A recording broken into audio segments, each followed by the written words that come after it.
بسم اللہ الرحمن الرحیم۔ اللہ تبارک و تعالی اللہ تعالیٰ کے پاکیزہ نام سے آغاز کرتے ہیں جو بہت مہربان نہایت رحم والا ہے۔ الحمدللہ درس بخاری کا سلسلہ اب 624 نمبر حدیث پاک تک پہنچ چکا ہے۔ پچھلے پروگرام میں اس پر ہم نے تھوڑا سا کلام کیا تھا کہ حضرت عبداللہ بن مغفل رضی اللہ تعالی عنہ روایت کرتے ہیں کہ نبی کریم صلی اللہ علیہ وسلم نے 3 بار فرمایا، اور 3 بار فرمانے کا مقصود اکثر سرکار کا یہ ہوتا تھا کہ ایک دفعہ آپ نے فرمایا تو ہو سکتا ہے کسی کی توجہ اس طرف نہ ہو تو دوسری دفعہ دہرا دیا کرتے تھے، تو زیادہ توجہ ادھر ہو جاتی تھی، اور پھر بھی اگر کسی کا بعض وقت ہوتا ہے کہ توجہ اس طرف ہوتی ہے، قلب حاضر نہیں ہوتا، تو ایک دفعہ پھر اس کو دہرا دیا کرتے تھے۔ تو ہر اہم بات کو سرکار 3 دفعہ دہرایا کرتے تھے۔ باقی یہ کہ ہر بات کو 3 دفعہ کہتے تھے یہ ایسا نہیں ثابت ہے، ہاں کئی دفعہ ایسا ہوتا تھا کہ بہت سی باتوں کو آپ 3 بار دہرا دیا کرتے تھے، ایسی یہ ہے۔ اور سرکار نے فرمایا کہ ہر 2 اذانوں کے درمیان نماز ہے، یہ اس کے لیے ہے جو پڑھنا چاہے۔ تو 2 اذان سے مراد ہم نے آپ کو سمجھا دیا تھا کہ اذان اور اقامت مراد ہے، اور ان کے درمیان نماز پڑھنے کی جب اجازت خود ہماری مرضی پر موقوف رکھی گئی ہے تو اس سے مراد ہے نفل، کیونکہ نفل میں ہمیں اختیار ہوتا ہے کہ ہم پڑھنا چاہیں یا نہ پڑھنا چاہیں، اور سنت غیر مؤکدہ نفل کے ساتھ ہی لاحق ہوتے ہیں، نفل پڑھیں یا نہ پڑھیں مرضی ہے۔ اسی طرح سنت غیر مؤکدہ جیسے عشاء سے پہلے کی 4 اور عصر سے پہلے کی 4 پڑھیں، بہت اچھی بات ہے، ثواب ملے گا اور پڑھنی بھی چاہیے، لیکن اگر کوئی نہ پڑھے، جان بوجھ کے نہ پڑھے، اس کے ترک کی عادت بھی بنا لے تو گناہ گار نہیں ہوگا۔ کہنے کا سرکار کا مطلب یہ ہے کہ اذان ہو گئی، اس کے بعد اگر انسان چاہے تو کوئی نفل نماز پڑھنا چاہتا ہے تو اسے منع نہیں ہے، وہ پڑھ سکتا ہے۔ اور یہ یاد رکھیں، ہم نے آپ کو سمجھا دیا تھا پچھلے پروگرام کے لاسٹ میں، ہم نے آپ کو سمجھایا کہ فجر کی نماز کے بعد ایسا نہیں کر سکتے ہیں، اس کا استثناء ہے کیونکہ الگ حدیثیں آ گئی ہیں کہ فجر کی اذان کے بعد سرکار نے سوائے سنت فجر کے کوئی بھی نماز پڑھنے سے منع کیا یہاں تک کہ سورج طلوع ہو جائے، لہٰذا اس میں نہیں پڑھ سکتے ہیں۔ اور مغرب میں اختلاف ہے کہ مغرب کی نماز پڑھنے مغرب کی اذان کے بعد کیا اقامت سے پہلے 2 رکعت نماز پڑھ سکتے ہیں؟ تو اکثر جہاں فقہ حنفی کو فالو کرنے والے لوگ موجود ہیں وہ لوگ نہیں پڑھتے ہیں، اذان ہوتی ہے اور فوراً اقامت ہوتی ہے اور جماعت قائم ہو جاتی ہے۔ لیکن خود احناف میں ہی حضرت امام ابن حمام رضی اللہ تعالیٰ عنہ جو صاحب فتح القدیر ہیں، فتح القدیر یہ ہدایہ کی شرح ہے، اور ہدایہ جو ہے یہ قدوری کی شرح ہے اور جامع صغیر کی شرح ہے۔ امام محمد رحمۃ اللہ علیہ کی کتاب ہے فقہ کی جامع صغیر، اور امام قدوری کی قدوری ہے۔ ان دونوں کے متن کو لے کر حضرت صاحب ہدایہ نے اس کی شرح لکھی جس کا نام پہلے تو بدایت المبتدی لکھا تھا، اس کا خلاصہ کیا، پھر ہدایہ بنایا، اور ہدایہ کی شرح ہے یہ فتح القدیر، اور بہت بڑے امام ہیں، آپ نے اس کو مستحب قرار دیا ہے۔ اس لیے میں اپنی بہنوں کے لیے گزارش کر رہا تھا کہ ہماری وہ بہنیں جو گھر میں ہیں اگر وہ مغرب کی اذان کے بعد چاہیں مستحب پہ عمل کرنا چاہتی ہیں تو پہلے 2 رکعت نفل پڑھ لیں، مختصر سے زیادہ طویل نہ پڑھیں، اس کے بعد پھر مغرب کے فرض اور پھر سنت اور نوافل پڑھ لیں۔ اسی طرح جو مرد حضرات منفرد نماز پڑھ رہے ہیں، مسجد میں نہیں جا سکتے کسی وجہ سے، بیمار ہیں، کوئی اور مسئلہ ہے جس سے حالات خراب ہیں آج کل، تو اس میں جماعت کوئی واجب نہیں رہتی ہے، اس پر بھی میں انشاءاللہ بھی کلام کروں گا آپ کی خدمت میں۔ تو پھر آپ گھر پہ اگر پڑھ رہے ہیں تو اگر چاہیں تو کبھی اس مستحب پہ عمل بھی کر لیں، زندگی میں ایک بار تو کر ہی لیں کہ مغرب کی اذان ہو، اس کے بعد آپ پہلے 2 رکعت نفل پڑھ لیں، اس کے بعد پھر اپنی مغرب کی پوری نماز پڑھ لیں، تو یہ اچھا ہے کہ مستحب پر عمل ہو جائے گا زندگی میں ایک بار، کم از کم ایک بار۔ آگے اگلی حدیث پر آتے ہیں، حدیث نمبر ہے 625۔ حضرت انس بن مالک انصاری رضی اللہ تعالی عنہ بیان کرتے ہیں کہ جب مؤذن اذان دیتا تو نبی کریم صلی اللہ علیہ وسلم کے اصحاب ستونوں کی طرف جھپٹتے تھے، انہیں تیزی دکھاتے تھے صفوف قائم کرنے میں، حتیٰ کہ نبی کریم صلی اللہ علیہ وسلم حجرے سے باہر تشریف لے آتے۔ اسی طرح مغرب سے پہلے 2 رکعت نماز پڑھ رہے ہوتے اور اذان اور اقامت کے درمیان اور کچھ نہیں ہوتا تھا۔ تو یہ جو فرمایا کہ جب مؤذن اذان دیتا تو نبی کریم کے اصحاب ستونوں کی طرف جھپٹتے، اس میں 2 مفہوم ہیں۔ ایک تو وہی جو سے میں نے عرض کیا کہ صفوف قائم کرنے کے لیے، اور اس کے ساتھ ساتھ یہ بھی کہ وہ ستونوں کو وہ سترا بنانا چاہتے تھے تاکہ ان کے پیچھے 2 رکعت یا کچھ بھی اپنی نوافل وغیرہ پڑھ لیں۔ اس سے یہ معلوم ہوا کہ اذان اور اقامت کے درمیان صحابہ کرام میں بھی نماز پڑھنا رائج تھا، اور اس حدیث میں دیکھیں وہ اسی طرح مغرب سے پہلے 2 رکعت نماز پڑھ رہے ہوتے، تو مغرب سے پہلے بھی وہ 2 رکعت نماز جیسے پڑھ رہے ہیں، اور اذان اور اقامت کے درمیان اور کچھ نہیں ہوتا تھا، یعنی مزید اور کچھ نہیں پڑھتے تھے، 2 رکعت نماز پڑھی اور اپنے جماعت میں شامل ہو گئے۔ اگلے باب پر آتے ہیں، باب من انتظر الاقامتہ، اس شخص کا باب جو اقامت کا انتظار کرے۔ اس کے تحت حدیث نمبر 626 ہے، سیدہ عائشہ صدیقہ رضی اللہ تعالی عنہا بیان کرتی ہیں کہ جب مؤذن فجر کی پہلی اذان کے بعد خاموش ہوتا، پہلی اذان یعنی مراد یہ ہے، ایک تو اذان ہوتی تھی، دوسری اقامت ہوتی تھی، تو یہ جو اذان کے بعد کے ذکر کر رہی ہیں اس کو پہلی اذان کہہ رہی ہیں، کہ پہلی اذان کے بعد خاموش ہوتا تو نبی کریم صلی اللہ علیہ وسلم کھڑے ہو کر نماز فجر سے پہلے، فجر کے ظہور کے بعد، یعنی نماز فجر سے پہلے اور فجر طلوع ہو جانے کے بعد تخفیف کے ساتھ 2 رکعت نماز پڑھتے، پھر دائیں کروٹ لیٹ جاتے حتیٰ کہ آپ کے پاس مؤذن اقامت کے لیے آتا۔ تو یہ نبی کریم صلی اللہ علیہ وسلم کا طریقہ کار تھا، کیونکہ آپ کا حجرہ مبارکہ بالکل مسجد سے متصل تھا،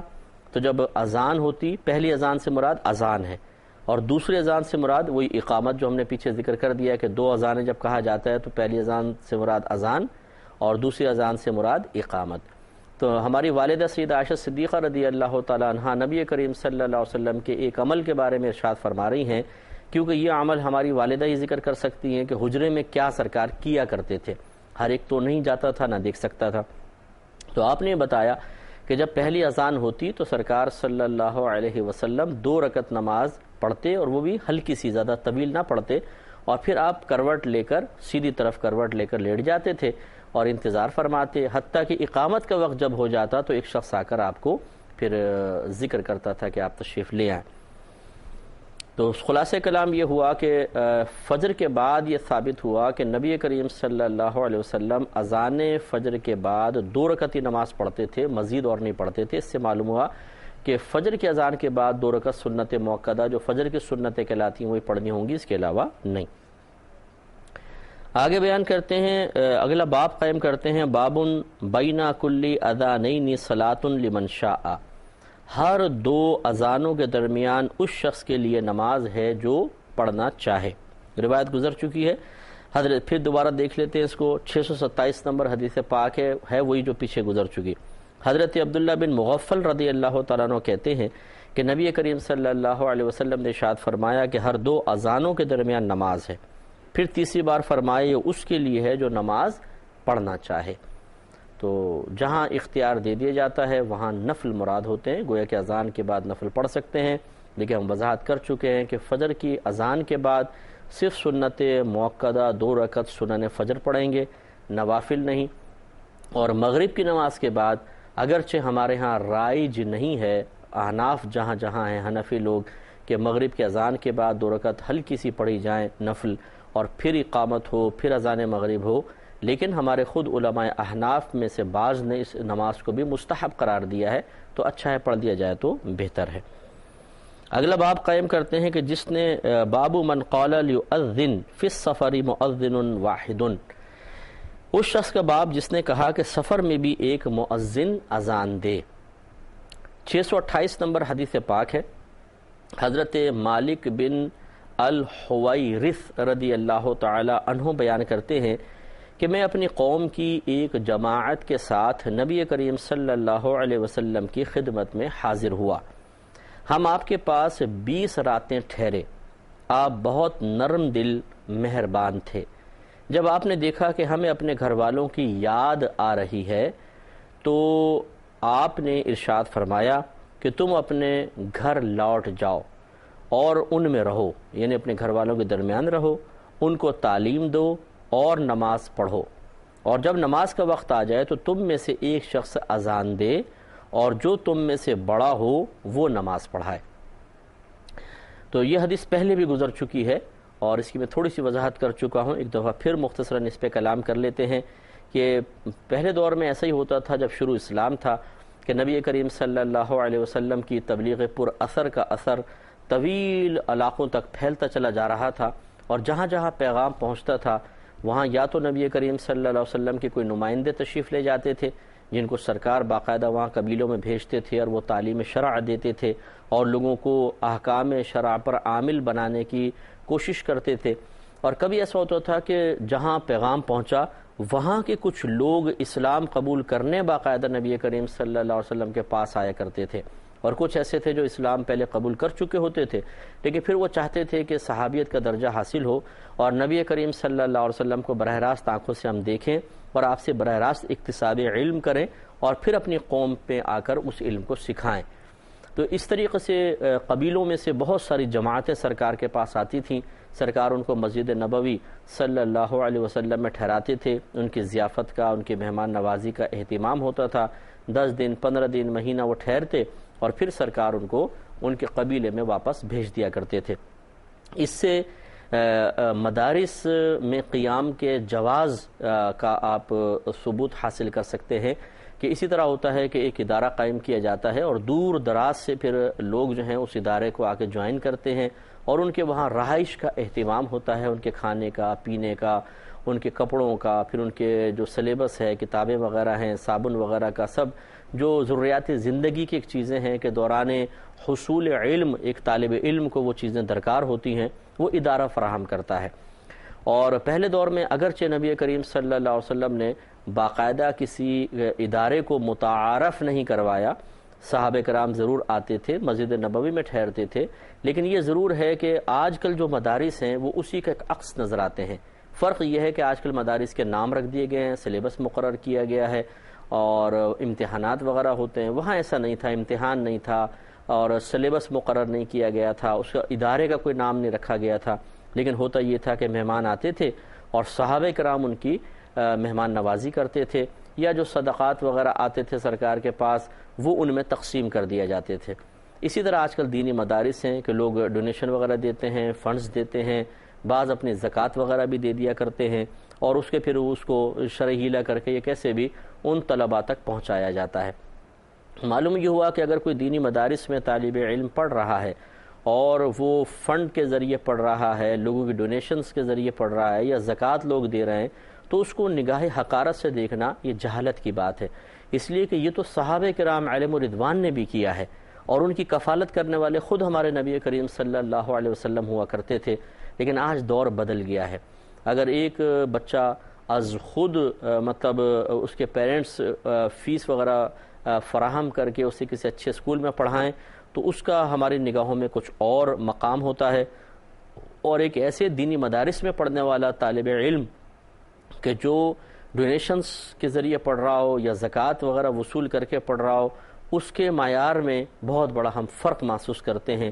اس میں خود اعتمادی زیادہ ہوتی ہے، ان میں ایک احساس کمتری سا محسوس ہوتا ہے۔ اس لیے بہرحال ہم دینی مدارس کو بھی یہ مشورہ دیں گے کہ تھوڑا سا ہم اپنے طرز کو تبدیل کریں، اور بہتر ہے کہ طلباء سے ایک فیس مقرر کی جائے، کیونکہ اس میں فائدہ یہ بھی ہوتا ہے۔ ہمارے ایک ماہر نفسیات دوست تھے، انہوں نے بتایا کہ جب ہم نفسیات پڑھ رہے ہوتے تھے تو ہمیں یہ ایک اصول سکھایا جاتا تھا کہ کبھی کسی مریض کا علاج مفت میں مت کرنا، ورنہ وہ کبھی صحت یاب نہیں ہوگا، اور جب آپ اس سے فیس لیں گے تو آدھا تو فیس دیتے ہی وہ تندرست ہو جائے گا اور آدھا پھر آپ ویسے کیجیے گا۔ تو ہوتا یہی ہے کہ کہیں پہ اگر آپ جائیں نا، وہ کہیں جی یہاں کوئی پیسہ نہیں لے جاتا علاج کا، تو آپ دوائی لے کے بھی ایک دفعہ دیکھیں گے پتہ نہیں یار کوئی مٹی تو نہیں، چونا تو نہیں پیس کے مجھے دے دیا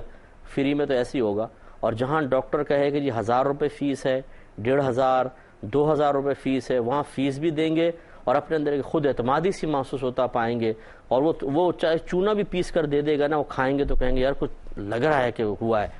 تو ایک نفسیاتی طور پہ بڑا اثر ہوتا ہے۔ تو دینی مدارس جو چلا رہے ہیں، خیر ہمارے کہاں یہ مشورہ کوئی قبول کرے گا، لیکن ضرور ہم تو خود اس پر عامل ہیں الحمدللہ کہ کم از کم تھوڑی بہت فیس رکھ کر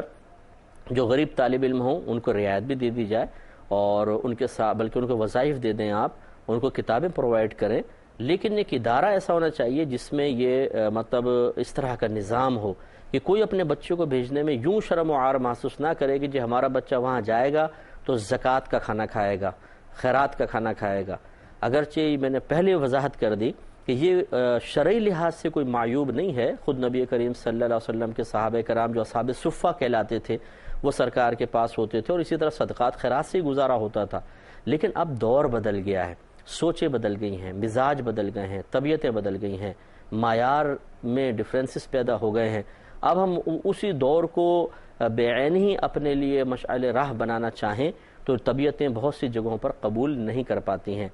ہر چیز کے اندر کچھ نہ کچھ تبدیلی ہو گئی ہے. ادارے قائم کرنے میں، اسکول میں دیکھیں ٹیچنگ میتھڈز بالکل تبدیل ہو گئے ہیں اور بہت ساری چیزیں بدل گئی ہیں دور کے اعتبار سے. تو جہاں جہاں ایسی تبدیلی کرنا ممکن ہو کہ جس کو شریعت بھی ناپسند نہ کرتی ہو، بہتر ہے، اور اس سے طالب علم میں اعتماد بھی پیدا ہو، وہ خود اعتمادی سے پڑھے اور اچھے انداز سے تبلیغ دین آئندہ فیوچر میں کر سکے، تو میرے خیال میں اس میں کوئی حرج نہیں ہے. اس پر سوچنا چاہیے، بیٹھنا چاہیے، اور ہمارے مدارس کے جو معاملات ہیں ان کو تھوڑا سا تبدیل کرنے کی کوشش ہے. سلیبس چینج ہونا چاہیے، اور جو ہمارے مالی معاملات ہیں ان کو تھوڑا سا چینج کر کے لانا چاہیے، تاکہ جو بہت سارے ایسے شہری بچے ہیں جو دینی مدارس کا اس لیے رخ نہیں کرتے ہیں، سینکڑوں ایسے شہر میں رہنے والے والدین ہیں جو اپنے بچوں کو دینی مدارس کے قیام کے لیے نہیں بھیجتے ہیں، تو وہ بھی اس طرف مائل ہوں. اور وجہ ان کی یہی ہے کہ جی وہ زکوٰۃ خیرات میں ہمارا بچہ وہاں پڑھے گا تو لوگ کہیں گے جی زکوٰۃ اور خیرات کھا کے بچہ ادارے میں پلا بڑھا ہے. چنانچہ اس پہ ذرا توجہ کرنے کی ضرورت ہے، اور ہم تھوڑا سا اگر اپنے نظام کو بدل لیں، تھوڑا سا اس میں چینج لے آئیں، تو بہت اچھے انداز سے ہم شہری لوگوں کو بھی اور ایسے لوگوں کو جو مطلب اس قسم کے ماحول کو، لوگوں کی باتیں سن کر یا اس وقت معاشرے میں جو کچھ ایک تبدیلی پیدا ہو گئی ہے اس کی بنا پر ایک جھجک سی محسوس کرتے ہیں، وہ اس جھجک سے دور ہو جائیں گے. تو حضرت مالک بن الحویرث رضی اللہ تعالیٰ عنہ بیان کرتے ہیں کہ میں اپنی قوم کی ایک جماعت کے ساتھ نبی کریم صلی اللہ علیہ وسلم کی خدمت میں حاضر ہوا. تو آپ وہی اسی طریقے سے اپنے گھر سے چلے ہیں اور تعلیم شرع کے حصول کے جذبے کے ساتھ یہاں پہنچے ہیں، اور فرمایا کہ ہم آپ کے پاس 20 راتیں ٹھہرے، یعنی 20 دن 20 راتیں ٹھہرے. تو 20 دن تک کا یہ قیام تھا، اور یقینی سی بات ہے کہ آپ سرکار کے مہمان تھے، اور اسی طریقے سے پھر آپ لوگوں کی تواضع کی گئی. تو اس سے میں آپ کو بتا ہی رہا تھا کہ اس سے ہی یہ جواز ثابت ہوتا ہے اور ایک ثبوت ملتا ہے کہ اپنے گھروں سے دور جا کر کسی ادارے کو جوائن کرنا اور وہاں پہ علم دین سیکھنا، یہ صحابہ کرام علیہم رضوان کا طریقہ رہا ہے. اگرچہ وضاحت ہو گئی کہ اس طرح پہلے اداروں کے نام نہیں تھے، سلیبس مقرر نہیں تھا. ہمارے نبی کریم صلی اللہ علیہ وسلم خود شارع علیہ السلام تھے، لہٰذا وہاں سلیبس تو ایک تو قرآن تھا سلیبس میں سمجھ لیجئے، دوسرا خود نبی کریم صلی اللہ علیہ وسلم کے احادیث کریمہ تھیں. پڑھانے والے استاد جو تھے وہ ہمارے آقا صلی اللہ علیہ وسلم ہیں، اور شاگردوں میں حضرت صحابہ کرام علیہم رضوان ہیں. کیا وہ ادارہ تھا، کیا استاد تھے، کیا شاگرد تھے؟ ایسا نہ روئے زمین پر اس سے پہلے کوئی ادارہ قائم ہوا، نہ کوئی ایسا پڑھانے والا، نہ ایسے پڑھنے والے، اور نہ قیامت تک ہوں گے. یہ ایک الگ ہی مطلب یہ کہ اللہ تعالیٰ نے ایک امتیاز سے نوازا تھا کہ سید دو عالم حبیب خدا مخبر اعظم صلی اللہ علیہ وسلم براہ راست صحابہ کرام کو پڑھا رہے ہیں. وہ بہت ہی عظیم کلاس تھی، اور ایسی کلاس صحیح بات ہے کہ نہ کبھی ہوئی ہے اور نہ کبھی ہو سکتی ہے. اللہ تعالیٰ ہمیں بہرحال ایسی کلاس تو اب شاید یقیناً ہمیں نصیب نہیں ہوگی. ہاں یہ ہو سکتا ہے کہ مرنے کے بعد اللہ تعالیٰ روحانی اعتبار سے اس کلاس کو جوائن کرنے کی توفیق عطا فرما دے کہ نبی کریم صلی اللہ علیہ وسلم کی تعلیم کے مطابق مومن کی روح زمین میں سیر کرتی رہتی ہے، یعنی اللہ تعالیٰ اسے مقید نہیں رکھتا، اس کو اجازت ہوتی ہے. تو یہ اللہ تعالیٰ سے میری گزارش ہے اپنے دیکھنے والوں سے کہ آپ اللہ کی بارگاہ میں دعا کیا کریں. میں خود بھی کرتا ہوں کہ اللہ تعالیٰ تو مرنے کے بعد ہمیں بارگاہ رسالت میں اور ایسے مقدس مقامات پہ روحانی اعتبار سے پہنچنے کی توفیق عطا فرما، تو پھر ہم اس کلاس کا مزہ بھی حاصل کر سکتے ہیں. اللہ تعالیٰ ہمیں عمل کی توفیق عطا فرمائے، دعا کرنے کی توفیق عطا فرمائے. آمین. وآخر دعوانا ان الحمد للہ رب العالمین.